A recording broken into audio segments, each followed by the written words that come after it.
Mais d'abord le journal de 8h sur Europe 1, Fanny Marceau. Bonjour Fanny. Bonjour Dimitri, bonjour à tous. François Bayrou va-t-il passer l'hiver à Matignon? Va-t-il même y passer la semaine? La question se pose alors que le Premier ministre s'apprête aujourd'hui à engager la responsabilité de son gouvernement sur le budget 2025. Bonjour Arthur Delaborde. Bonjour à tous. Journaliste au service politique d'Europe 1. Comme Michel Barnier avant lui, le locataire de Matignon va donc déclencher l'article 49.3. Il s'exposera donc à une motion de censure déposée par la France Insoumise. Motion qui pourrait être débattue mercredi, Arthur. Oui, François Bayrou lie son sort à celui du budget pour le faire passer sans vote. Il annoncera l'usage du 49.3 tout à l'heure à 16h à l'Assemblée. De nouveaux échanges entre les responsables parlementaires et Bercy sont bien prévus dans la journée, mais sur le fond, le texte ne devrait plus bouger. Du conclave sur la réforme des retraites au maintien des conditions d'accès à l'aide médicale d'État. Les concessions en direction du PS sont évaluées à 5 milliards d'euros. Mais les socialistes laissent toujours planer la menace d'une censure. Ils doivent se réunir dans les prochaines heures pour trancher. L'autre inconnu, Arthur, c'est l'attitude qu'adoptera le Rassemblement national. Oui, le RN continue de souffler le chaud et le froid, pris entre deux feux, le besoin de stabilité du pays et donc du gouvernement. Et la censure, clairement envisagée par certains élus en circonscription, les députés sont sous la pression de leurs électeurs, plutôt favorables à la chute du gouvernement. Le député RN, Laurent Jacobelli, ce matin sur Europe 1. Ce budget n'est pas sincère, il est mauvais pour la France. Une fois encore, il va falloir changer. Je suis déçu que M. Bayrou ne prenne pas en compte nos avis et nos propositions. Ça aurait été une voie de sagesse, plutôt que d'écouter les socialistes qui sont drogués à la taxe, à l'impôt, à la norme et à l'écologie punitive. Le RN qui se réunira cet après-midi à 15h pour arrêter sa position. Arthur Delaborde. Le Rassemblement national qui réagit également ce matin sur Europe 1 aux propos du président algérien Abdelmadjid Tebboune. Oui, dans un entretien au journal L'Opinion, le président algérien dénonce un climat délétère entre nos deux pays. Il appelle à reprendre le dialogue, mais sans montrer aucune ouverture. Il n'a d'ailleurs pas l'intention de libérer l'écrivain franco-algérien Boualem Sansal.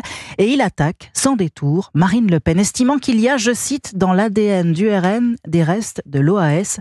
Écoutez la réaction du député RN de Moselle, porte-parole du Rassemblement national, Laurent Jacobelli. La violence des mots correspond à la violence de ce régime algérien aujourd'hui. Je crois que les Algériens méritent mieux que ce président Tebboune qui passe son temps à jouer la victimisation, la mémoire du passé de la France et de l'Algérie, tout simplement pour faire oublier son bilan.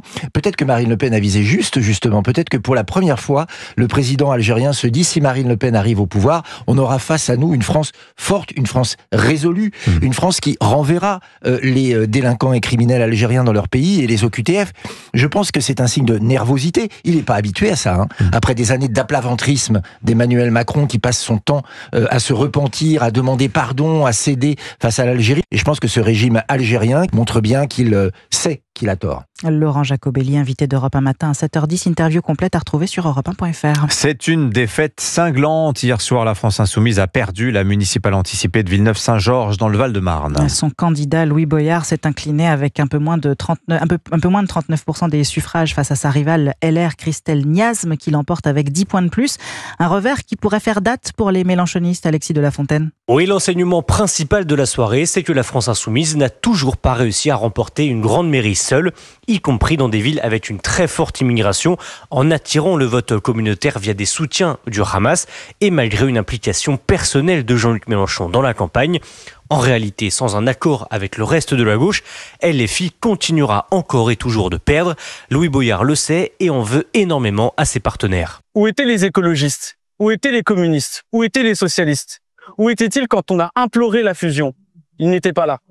Où étaient-ils quand on a eu besoin d'avoir du soutien, quand on a qualifié notre liste de communautaristes? Ils n'étaient pas là. Près d'un an avant les municipales de 2026, les socialistes, écologistes et communistes ont donc la preuve ce matin qu'ils peuvent espérer garder les mairies de Paris, Lille, Lyon, Bordeaux, Marseille, Strasbourg, Nantes et Rennes sans avoir à s'allier avec les Insoumis.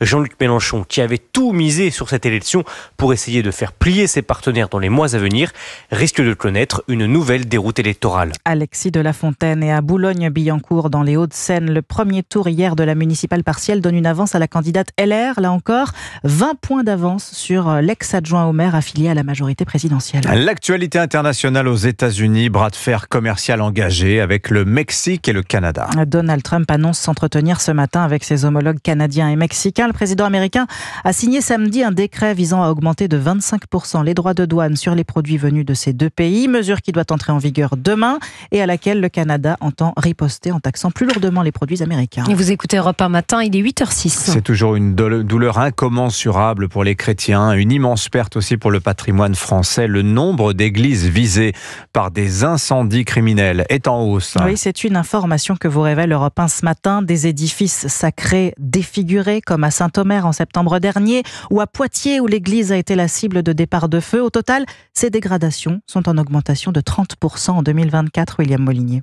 Oui, au total, 50 faits ont été enregistrés l'année dernière par le renseignement territorial, 12 de plus qu'en 2023. On parle là de tentatives et d'incendies volontaires, des actes criminels donc qui visent les lieux de culte chrétiens, la quasi-totalité des églises catholiques. Les régions les plus touchées sont la Nouvelle-Aquitaine, l'Île-de-France et le Grand Est.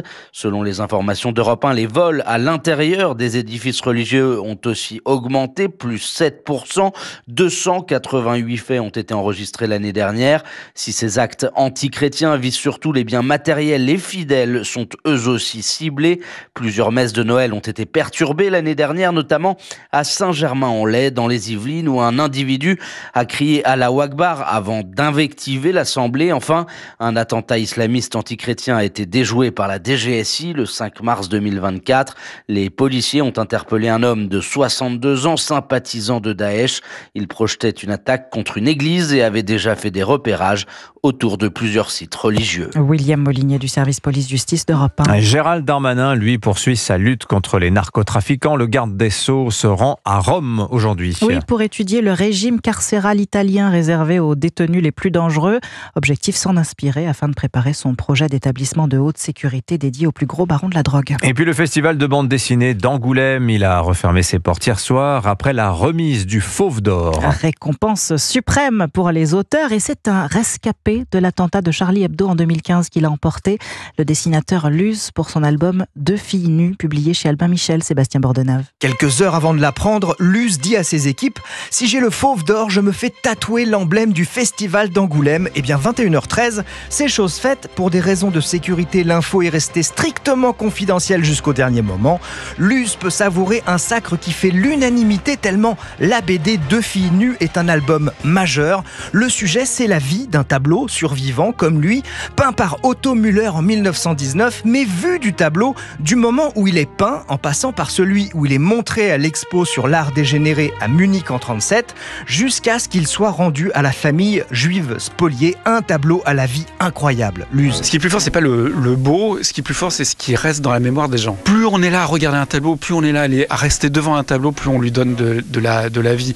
On peut se dire que les fantômes, ça n'existe pas, mais en même temps, plus on convoque les gens dans son souvenir, plus on les fait exister. C'est la même chose pour l'art. Convoquer des gens dans son souvenir 10 ans après les attentats de Charlie, voilà un prix aussi symbolique qu'amplement mérité. Sébastien Bordenave, un mot des Grammy Awards, 2 récompenses notables cette nuit, celle de la meilleure performance pour le groupe de métal français Gojira avec la chanteuse lyrique Marina Viotti qui avait enflammé la cérémonie d'ouverture des JO, et Cowboy Carter, l'album country de Beyoncé, sacré meilleur album de l'année.